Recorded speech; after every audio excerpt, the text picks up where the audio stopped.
Good evening and welcome to the Tuesday, November 15th, 2022 Manistee City Council organizational meeting.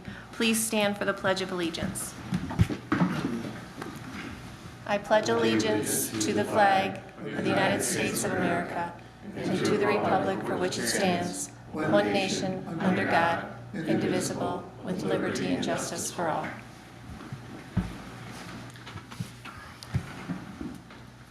In accordance with Section 2-13 of the Charter of the City of Manistee, the City Council shall meet at 7:30 on the Tuesday night following the completion of the official canvass, at which time the members shall be sworn and assume the duties of their office.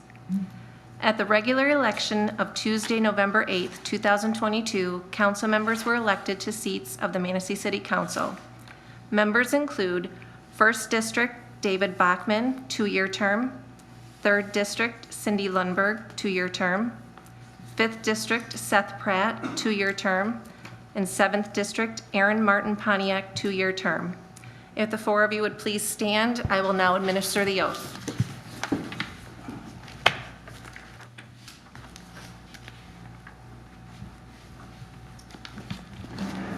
Please raise your right hand and repeat after me. I do solemnly swear that I will support the Constitution of the United States, That will support the Constitution of the United States, the Constitution of this state, Constitution of this state, and the Charter of the City of Manistee. and the Charter of the City of Manistee. I do further swear I do further swear that I will faithfully perform the duties that I will faithfully perform the duties of the Office of City Council of the Office of City Council for the City of Manistee, State of Michigan, for the City of Manistee, State of Michigan, according to the best of my ability. according to the best of my ability. I also certify I also Also certify that I have not violated any of the provisions that I have not violated any of the provisions governing municipal elections governing municipal elections in the State of Michigan in the State of Michigan as provided in Section 13-14 and provided in section 13-14 13-14 in the Charter of the City of Manistee, Michigan. in the Charter of the City of Manistee. Michigan. Right.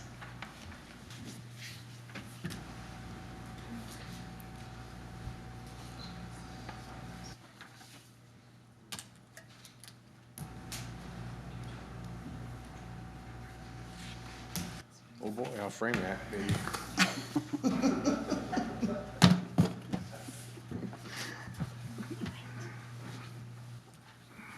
It's my I love you wall. I don't have one. I don't know majority. Yeah, in section 2-4 of this. Two-thirds majority of the members, so I think you're right. I think she has to be.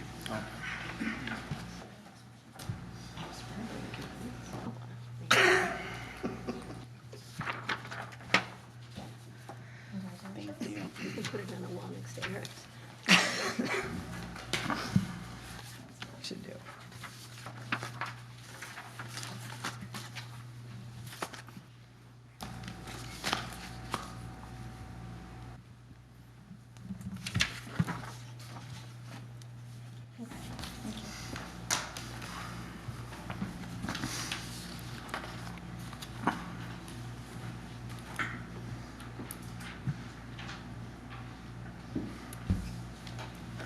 Now for roll call. Councilmember Bachman. Here. Councilmember Beaton. Here. Councilmember Lundberg. Here. Councilmember Sullivan. Here. Councilmember Pratt. Here. Councilmember Grabowski. Here. Councilmember Martin Pontiac. Here. City Manager. Here. City Attorney. Here. Fire Chief. Here. City Engineer. Here. Okay, moving on. We'll now take citizen comments on agenda-related items. This is an opportunity for citizens to comment on agenda-related items only. Citizens in attendance shall be recognized by the clerk for comments limited to 5 minutes. Letters submitted to council will not be publicly read. Are there any public comments? Seeing none. We'll move on to the election of mayor for the City of Manistee. At the organizational meeting of the City Council held on this date, the council elects from its membership a mayor and a mayor pro tem. The mayor and mayor pro tem are elected for a one-year term. Under Section 2-4 of the Charter, the council shall elect a mayor by a majority vote of its members. This provision of the charter requires four affirmative votes to elect the mayor, a majority of the council, regardless attendance at the organizational meeting. Section 2-4 and 2-13 of the charter require that the mayor be elected at the organizational meeting. The voting procedure should continue until a candidate receives 4 affirmative votes. At this time, council could take action to nominate and elect a mayor for the city of Manistee. The floor is open for nominations to elect a mayor. I'd like to nominate Jermaine Sullivan for mayor.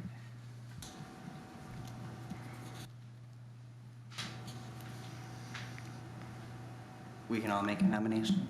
Anybody can nominate. I'll nominate Linda Beaton.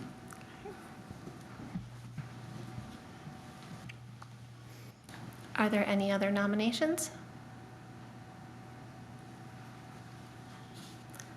Okay, I'll do roll call. And as I do, please state the name of the person that you are voting for.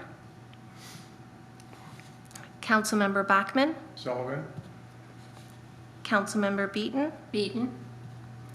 Councilmember Lundberg, Beaton. Councilmember Sullivan, Sullivan. Councilmember Pratt, Beaton. Councilmember Grabowski, Sullivan. Councilmember Martin Pontiac, Sullivan. Councilmember Sullivan has been elected mayor.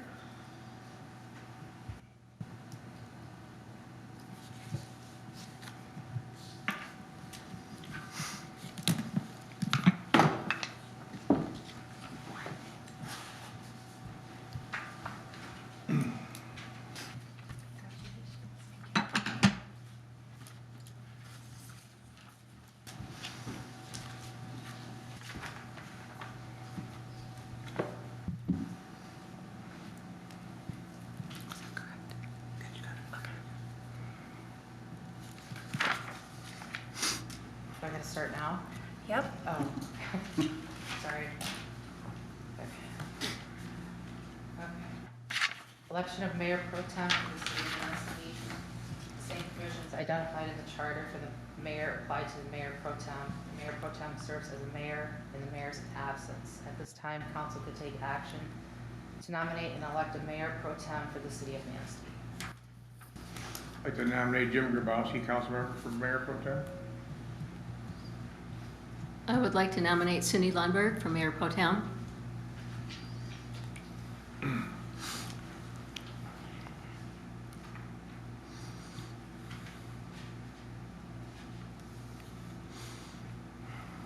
Are there any other nominations?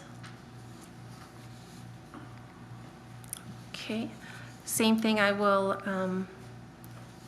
call on you and you will read the name or say the name of the person that you would like to vote for. Councilmember Bachman, Grabowski, Councilmember Beaton, Lundberg. Councilmember Lundberg, Grabowski. Councilmember Sullivan, Grabowski. Councilmember Pratt, Grabowski. Councilmember Grabowski, Grabowski. Councilmember Martin Pontiac, Grabowski. Councilmember Grabowski has been elected mayor pro tem. Thank you. Review of city council guidelines. Under the adopted city council guidelines, the guidelines are reviewed at the organizational meeting of the city council. While the guidelines may be amended at any time during the year, the organizational meeting is the traditional opportunity to review the operating procedures of the council. At this time, take action to review and/or modify the city council guidelines. Mayor, at a study session in August, we discussed a couple possible amendments. Council could approve if they wanted to approve these amendments.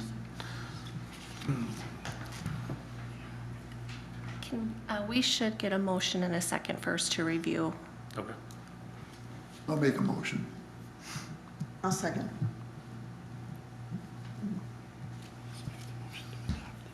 Is that a motion to review? Or, because it's a motion to review and/or modify is what was here. Assuming it's to adopt those proposed changes, is that what the action is? I'm not sure. So do you want to adopt them as they are, or would anyone like to, was that to adopt them or to modify them based on the study session notes? I would love somebody to refresh our memory on what that was all about. Okay. So in they have this packet, correct? So there were a couple topics. One was education, just kind of strongly encouraging council members to attend an MML training. It can be virtual or they have them on site. They're usually kind of good overviews of different things, and they're helpful. Number 6, work session. We've been calling work session study session, so this just updates the language. And then code of ethics. There was just kind of a slight modification. So page 4, under code of ethics, acceptance of gifts, gratuities, bribes, or rewards from any person, business, or organization. And then what was added was on behalf of oneself or on behalf of an organization is prohibited. And then we had adding conflicts of interest as a permanent agenda item on page 7. So that would be after the consent agenda. The mayor will ask if any members have conflicts of interest on the approved agenda. And walk me through how you see that code of ethics issue being applied? This was a topic I think council brought up, but it would just be at that point, you'd state if you have a conflict of interest for any council item that you'd be possibly voting on. I was talking about the code of ethics. Code of ethics.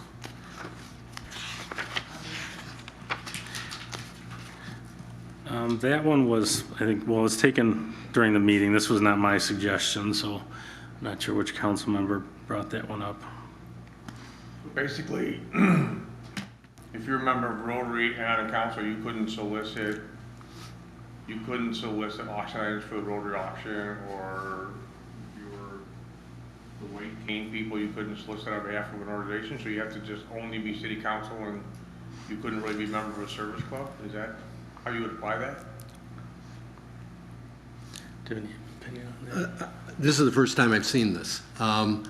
You know, without that language, it's always been my opinion that there has to be some specific financial benefit to the individual council person before there's a conflict of interest that would require their disqualification. Yeah, I think that's more than reasonable, but I think if you're trying to raise money for Big Brother and Big Sister or American Cancer Society on behalf of Paint the Town Pink, and you'd be in violation of the code of ethics, city council member, if you went out selling pink ribbons, I think that's going too far, personally. Yeah, I would like to not have that in there. Like, I'm a Girl Scout leader, and that basically means that I couldn't fundraise. It'd be, quite frankly, in looking at that language, it'd be my preference not to include it, because then it conflicts with our charter and our other provisions that dictate what specific conflict requires you to be disqualified. So I think it would be appropriate to not have that language. I think that needs to go, and I think the conflict of interest, we never really had an issue with that. I'm not really sure where that comes from, because we've had several people ask you if they were a conflict of interest. I'm not sure that needs to be in that either. So the first two look good to me, but the last two I would just say no to if we're doing them one-on-one.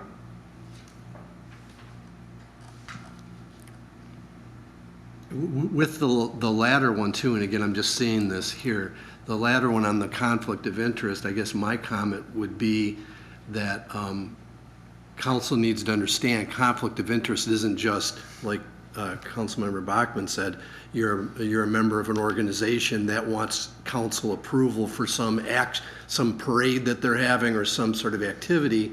That's not a conflict of interest in the sense that it requires your disqualification. And so I suppose if it's on the agenda, you could raise it, but my opinion is going to be that it's not a disqualifying conflict of interest, and by charter, you're required to vote unless there's a disqualifying conflict I of interest. So agree. it's going to be a little confusing. I think. agree, and I think 2028 ought not be on this list personally, but Does conflict of interest show up anywhere else in our document? Well, and I think I sent a memo not too long ago on the various provisions that apply the conflict of interest. The critical one is in the charter, and that's it's basically a direct financial conflict of interest. There's other various provisions that we have, but that's really the critical one that we look at to decide whether a council member should be discussing a topic or voting on a topic. I mean, there was a time when a council member had a spouse on one of the departments, they didn't vote on contracts because it directly impacted the finances. That was a really good example of a conflict of interest. And but they just said, I got a conflict and didn't vote, or they cleared it with you. But, Right.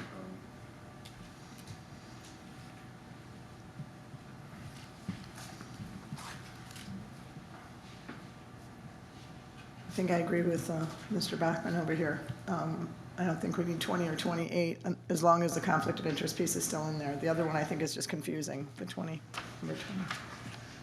That's my 2 cents. I would agree on that. Can we make a motion to take those?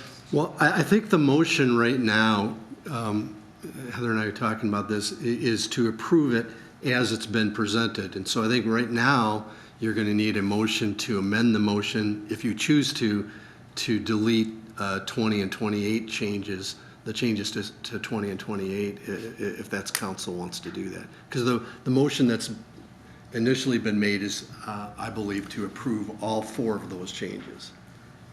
I thought it was open for, I thought we motioned to have an open discussion about it.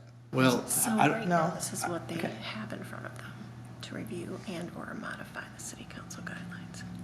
yeah, well, that motion isn't really a motion for anything Right. if that's what it is. That's A what- motion to review whether we want to make some changes, well, certainly council can do that. I mean, if that's what the motion is, I suppose you can vote on it, you've already reviewed it. So it really doesn't make any sense to me, that language. That was Make a motion to amend 20 and 28. Well, I think maybe a motion to amend the motion to approve the changes to, I don't know what they were, to, Number 20 and 28.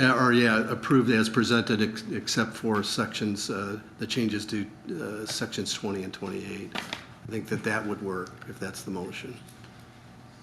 So it'd be a motion to amend to approve the changes except for the changes to sections 20 and 28. Okay, I'll make a motion to amend the changes. You lost me. A sorry. motion to amend the current motion To amend. Motion to amend the current motion. to make the changes except for the changes to sections 20 and 28. I can do it. I make a motion to amend the motion to accept all changes except for 20 and 28. support. Okay, so it was Aaron who made that. I have just a curious question. I don't know where this would fall in. This is the only meeting in the whole year that's at 7:30. Is there a reason why this one's at 7:30 and the rest of them are at 7? The charter says it. Just wondering if there was a really good reason to do that to us. This is the first year that I actually came at 7:30. Every other time was always at 7. I know. Maybe it's just to keep us on our toes. I don't know. Just thought I'd ask. So we have to vote on The motion to amend first. first and then this one. Okay. Okay, so we're going to do a roll call on the motion to amend first. Councilmember Bachmann. Yes. Councilmember Beaton. Yes. Councilmember Lundberg. Yes. Mayor Sullivan. Yes. Councilmember Pratt. Yes. Mayor Pro Tem Grabowski. Yes. Councilmember Martin Pontiac. Yes. Motion approved.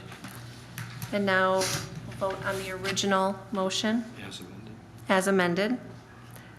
Councilmember Bachmann. Yes. Councilmember Beaton. Yes. Councilmember Lundberg. Yes. Mayor Sullivan. Yes. Councilmember Pratt. Yes. Mayor Pro Tem Grabowski. Yes. Councilmember Martin Pontiac. Yes. Motion approved.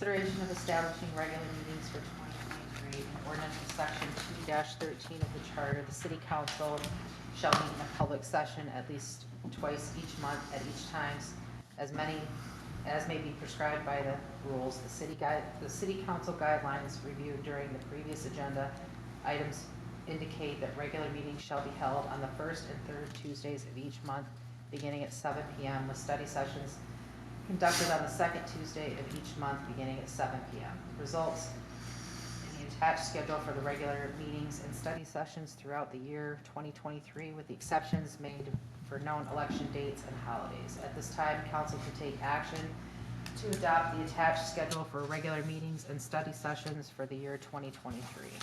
I'll make a motion. I'll second it.